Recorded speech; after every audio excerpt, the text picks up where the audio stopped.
after you done? Alright, for sure. I got it. Chill.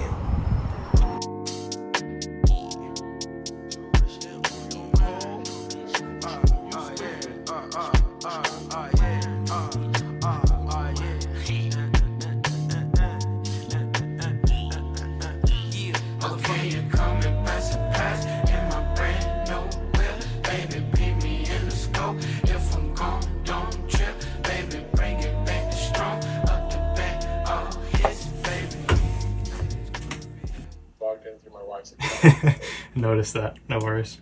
That was all the updates for product that you wanted to go through, correct?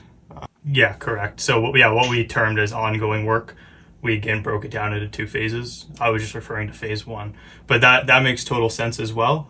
We can hold off until we go through the testing and the bugs. Yeah, who want a shot, want a dad, let me know. I got 2 on the hip and a neck, no diggity. Say you smooth like an R&B song. How you keep them hoes out, you man, they killing me. Numero uno, might kick shit like judo. Giving out hoes, not kudos. Pocket fat like you know. Yeah, I tell a bitch, eat it like Doja Cat. You see the wrist, whip it like Border Chris. I got a grip bigger than Border Piss, and the shots ain't bringing my soldiers back. From the noose to the trap. You saw in one of those clips from yesterday that my co-founder and I were on a call with one of our clients. It was probably the toughest call we've had to have so far as a studio in the last 4 months we've been operating. This was our very first client that we've ever worked with. Kind of worked with them over the last 4 months, building up their MVP, taking them past MVP stage, but we kind of had to let them go as a client yesterday. My co-founder and I have been talking over the past couple weeks, and we felt that our vision and our philosophy of building fast, getting the MVP out to the client, receiving feedback, and then iterating and building features based on that feedback was kind of not aligning anymore with what our client wanted, and they just wanted to build a bunch of features without actually getting feedback on it first. As a company, it doesn't really fit into the brand we want to build and the philosophy we have of building and like making startups. So we kind of decided that for our best interest and for their best interest, it's probably best to part ways.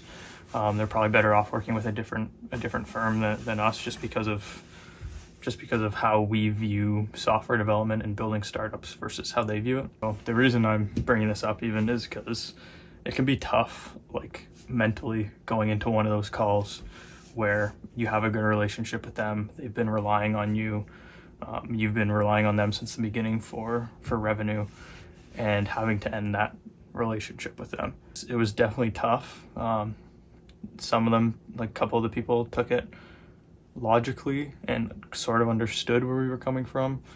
Others did not, and they were more upset, felt betrayed and backstabbed, which obviously is never good, but in this situation, everyone's going to take it a little differently. It is tough when those emotions come out though, because you feel like you've had a relationship with these people for a really long time, a good relationship, and all of a sudden you're thinking like, is there a different way we could have gone about it? But at the end of the day, business is business. As much as that is kind of shitty to say, you know, you have to keep your own best interests and your business's best interests in mind when working with people, working with clients. And we just felt at this point it wasn't worth it money-wise or time-wise for us to continue with this client. But the key takeaway for this, for anybody that gets to the point where they may need to fire a client, is always try to remove the emotion out of it. You need to go in there understanding that, again, this is probably what's best for you if you're at the point where you feel like you do need to fire a client. And the only thing you can really do is try to make that transition period for them as smooth as possible. But at the end of the day, you need to do what's best for you. Nigga D new to the top in a rock, new Tiffany say